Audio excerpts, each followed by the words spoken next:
સૌપ્રથમ તો ગઈકાલે આપ સૌ જાણો છો એ રીતે કારગિલ વિજય દિવસને 25 વર્ષ પૂર્ણ થયા હતા. એટલે એ નિમિત્તે સૌપ્રથમ તો તમામ શહીદોને અને તમામ સૈનિકોને હું આ ગઈકાલના દિવસ નિમિત્તે કારગિલ વિજય દિવસ નિમિત્તે સત વંદન કરું છું, સત પ્રણામ કરું છું. અને મા ભારતીની રક્ષા માટે જે કોઈ શહીદોએ પોતાનું બલિદાન આપ્યું છે એ નિમિત્તે રાજકોટ શહેર ભારતીય જનતા પાર્ટી દ્વારા કિશનપરા ચોક ખાતે કારગિલ વિજય દિવસને 25 વર્ષ પૂર્ણ થતા હોવાથી એ નિમિત્તે ગઈકાલે ત્યાં પુષ્પાંજલિનો રાજકોટ બક્ષીપંચ મોરચા દ્વારા કાર્યક્રમ રાખવામાં આવેલો હતો. જે કાર્યક્રમમાં પાર્ટીનો કાર્યક્રમ હોવાથી એ કાર્યક્રમમાં હું પણ ત્યાં ઉપસ્થિત હતી. જે રીતે વાત જાણવા મળી ત્યાં પહોંચ્યા પછી કે 2 કાર્યકર્તાઓની કાર ડિટેન થઈ હતી એ વાત જાણવા મળી. એટલે આથી કાર્યકર્તાઓએ અમને ભલામણ કરી કે વરસાદના દિવસો છે, શનિ રવિનો સમય છે, તો જો જે કાંઈ પણ આમાં જોગવાઈ થઈ શકતી હોય તો એ માટે કદાચ જો થઈ શકે તો અમને સારું પડે. ત્યારબાદ શહેર પ્રમુખ મુકેશભાઈ દોશી પણ આવ્યા અને એમણે પણ ડીસીપી એમણે એસીપી રબારી સાહેબ સાથે વાત કરી અને મેં ડીસીપી પૂજા યાદવ સાથે વાત કરી કે આ બાબતે શું થઈ શકે. પોલીસે જે કામગીરી કરી છે પોલીસની કામગીરી ખૂબ સરાહનીય છે. રાજકોટનો એકમાત્ર પ્રશ્ન એ ટ્રાફિકનો પ્રશ્ન છે અને એ સંદર્ભે પોલીસે જે કંઈ પણ કામગીરી કરી છે એ કામગીરી સંદર્ભે મારે ડીસીપી પૂજા યાદવ સાથે વાત થઈ હતી કે આ જે 2 કાર ડિટેન થઈ છે એમાં શું થઈ શકે. એ લોકોએ બંને કારનો આરટીઓનો મેમો જે તે કાર ચાલક હતા એમને અમારા કાર્યકર્તાને આપેલો હતો. આ બાબતે આરટીઓના મેમો બાબતે પણ અમારે વાત થઈ. તો આરટીઓ ઓફિસ ગઈકાલે શુક્રવારે સાંજે 6:30નો કાર્યક્રમ હતો એટલે આરટીઓની ઓફિસ છે એ બંધ થઈ ગઈ હતી અને ત્યારબાદ એમણે એવું જ કીધું, પૂજા યાદવે પણ કાર ચાલકને એ જ રીતે સમજાવ્યું કે આપ આરટીઓએ જઈ અને આ મેમોમાં જે દંડની રકમ છે એ દંડની રકમ આપ ભરી આપશો તો આપની કાર છે તરત જ છૂટી થઈ જશે. પરંતુ 6:30 થઈ ગયા હોવાથી આરટીઓની ઓફિસ બંધ થઈ ગઈ હતી.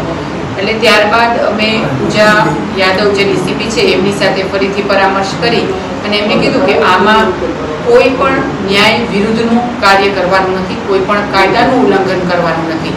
જે કાંઈ પણ કાયદાકીય જોગવાઈ હોય એ બાબતે તમે અમને માર્ગદર્શન આપો કે જેથી કરીને અમે કાર્યકર્તાને એ રીતે સમજાવી શકીએ. આથી એમણે જ અમને માર્ગદર્શન આપ્યું કે આમાં 2 જોગવાઈ હોય છે કે એક તો આરટીઓએ જઈ અને દંડની રકમ ભરી દે એટલે તરત જ એમની કાર ત્યારે ને ત્યારે છૂટી થઈ જાય અને બીજી જોગવાઈ એવી હોય છે કે એમની ઓરિજિનલ આરસી બુક, ગાડીની ઓરિજિનલ આરસી બુક એ પોલીસ સ્ટેશનમાં જમા કરાવે અને પછી જ્યારે એ આરટીઓ ઓફિસ જઈ અને દંડની રકમ છે એ ભરે અને ભર્યા બાદ એ પહોંચ અમને બતાવે એટલે ગાડીની ઓરિજિનલ આરસી બુક અમે એમને પરત આપીએ. ત્યાં સુધી ગાડીની ઓરિજિનલ આરસી બુક છે એ અમારા કબજામાં રહે છે. આ કાયદાકીય જોગવાઈ છે. કોઈ નિયમ વિરુદ્ધનું કાર્ય કરવામાં આવ્યું નથી, કોઈ નિયમનો પણ ઉલાડિયો કરવામાં આવ્યો નથી.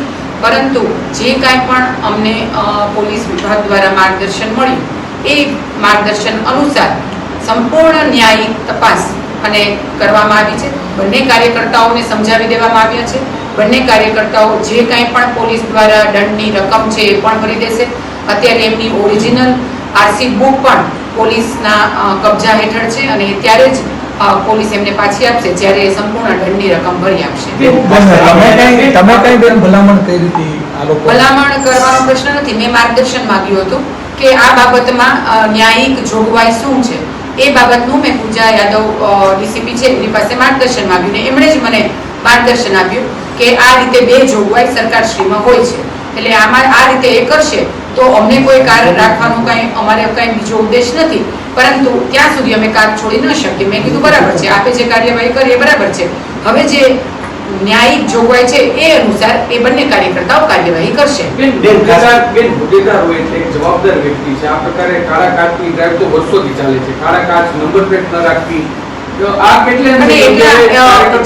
જે કાર્યકર્તાઓએ આ કર્યું તો એ કાર્યકર્તાઓને પણ અમારા માધ્યમથી કહેવામાં આવ્યું છે કે ભાઈ તમારે આમાં દંડ પણ ભરવો જ પડે. યોગ્ય ન કહેવાય એટલે દંડ તો ભરવો જ પડે અને એટલા માટે થઈને જ એમની ઓરિજિનલ આરસી બુક કે જેના વગર તમારી ગાડી છે એ નિરર્થક છે એટલે ઓરિજિનલ આરસી બુક છે એ આપણે અત્યારે પોલીસ પાસે એટલે જ જમા કરાવી છે કારણ કે નિયમ વિરુદ્ધ જવાની આમાં કોઈ પ્રશ્ન જ નથી. બેન થોડા સમય પહેલા મુકેશભાઈ દોશી એવી વાત કરી હતી કે કોઈ હોદ્દેદારોએ કોઈ બોર્ડ રાખવા નહીં ભાજપના, આપને ખ્યાલ હશે કદાચ શહેર પ્રમુખ એવી વાત કરી એ હતી. બાબતે આપ એમનો જ અભિપ્રાય લઈ લેશો, કારણ કે એ બાબતનો મને બહુ ખ્યાલ નથી, એટલે એ બાબતે હું વધારે પ્રકાશ નહીં પાડી શકું.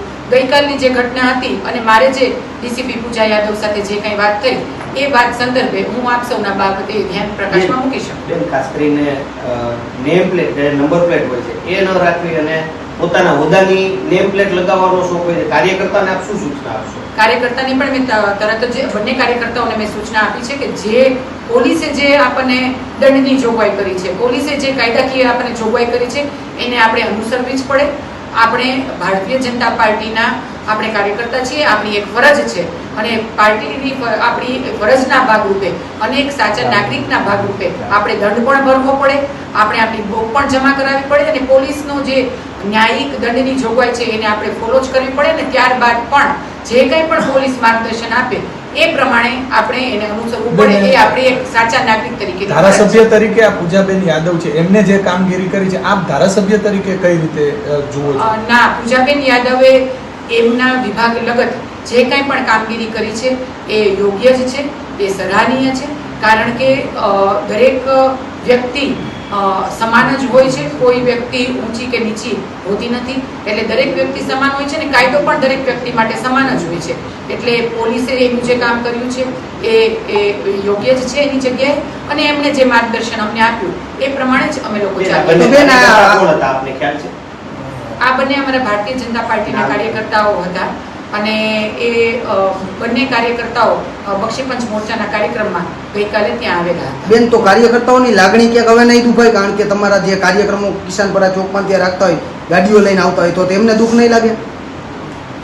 દરેક કાર્યકર્તાઓ, એમાં હું હોઉં કે બીજો કોઈ પણ કાર્યકર્તા હોય, આપણે જે કાંઈ પણ સરકારશ્રીના ટ્રાફિકના નિયમો છે એને આપણે અનુસરવા જોઈએ એવું હું પોતે પણ સ્પષ્ટપણે માનું છું. અને એટલા માટે થઈને જે કંઈ પણ કાર્યકર્તા અમારા હોય છે એ હંમેશા આ બાબતે હંમેશા સાથ સહકાર સરકારને, પોલીસ વિભાગને અને દરેક જગ્યાએ આપતા હોય છે. ક્યારેક કાર્યકર્તાથી આવી નાની મોટી ચૂક થઈ જતી હોય છે તો એના બાબતે પોલીસ દ્વારા જે કંઈ પણ દંડની જોગવાઈ કરી છે એ લાગો ભોગવવા માટે તૈયાર છે.